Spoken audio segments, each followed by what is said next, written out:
Hello and welcome to Fireside History. I'm Joe.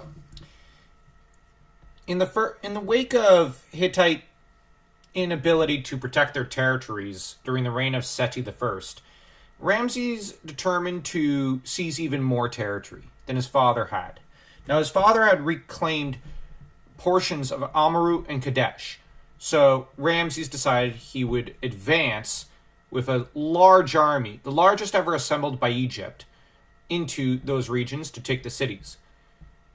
Now, where Muwatalli had failed to protect his territories and vassals during the reign of Seti, he now determined to actually attend to his duties, assembling an army possibly 47,000 strong in response to Ramses' huge army that was, considerably larger, given the larger population of Egypt. The initial act that followed saw Ramses charging in and Muwatalli actually getting a bit of a good idea, sending out a few Bedouins to spy out the Egyptian location and to feed false information. He would trick Ramses into, falling into a trap near Kadesh with, Ramses doing exactly that without launching any scouting operations. Now, he then proceeded to scold and reprimand his own forces commanders for not scouting out the area when he was entirely responsible for that, being a rather incompetent military officer.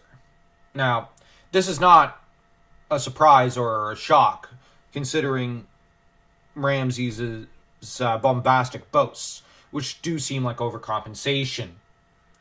Now, in the initial run-up of the battle, the Hittites would rout the Egyptian forces almost completely, and it seemed as though the capture or death of the pharaoh was inevitable. But where Ramses had shown himself to be totally incompetent in terms of strategic thinking and even tactical thinking, he did, however, make it up for it with two valuable qualities, namely, a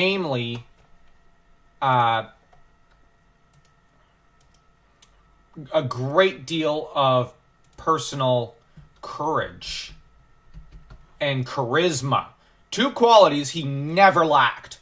So he rallied his forces, rallied a great many of his men to his side, so that, how do I put it?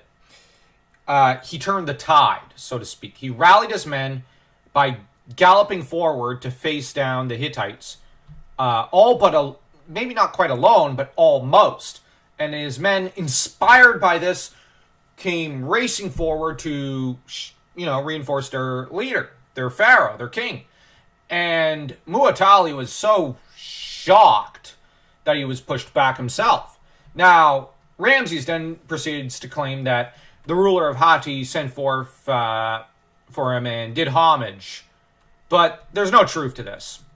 He'd all but have to wait for Hattusili to be willing to do that. Hattusili would have been more than happy to do that, and basically did later on when he took the throne. But Muwatalli was made of sterner stuff than his younger, more incompetent brother. Muwatalli now had also lost temporary control of his forces when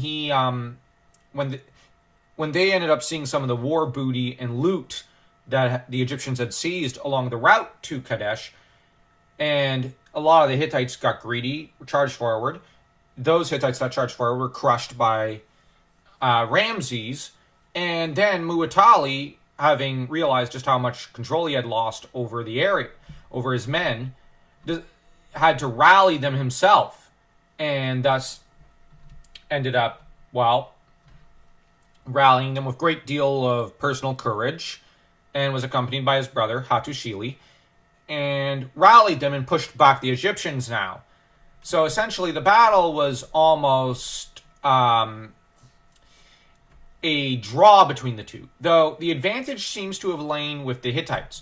So it could be seen as a bit more of their victory. And now, both kingdoms had been drained of resources, but the Hittites seem to have pulled in more booty, more of a victory, because they reclaimed some of their territory.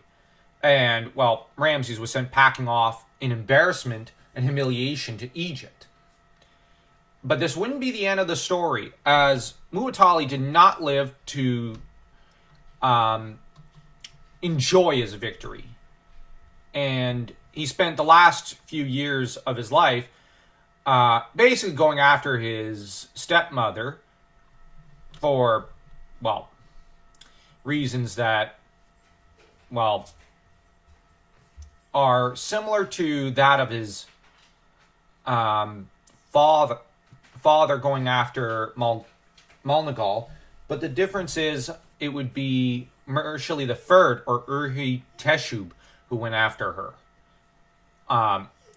Danu-Hepa would be stripped from her office and banished like, well, her predecessor was, with, well, this wrapping up Muwatalli's reign. So don't forget to like, comment, share the video, and subscribe if you haven't already. We're trying to get to 1,000 subscribers so that we'll publish the first chapter of a dark fantasy horror novel for you. So until next time, stick around.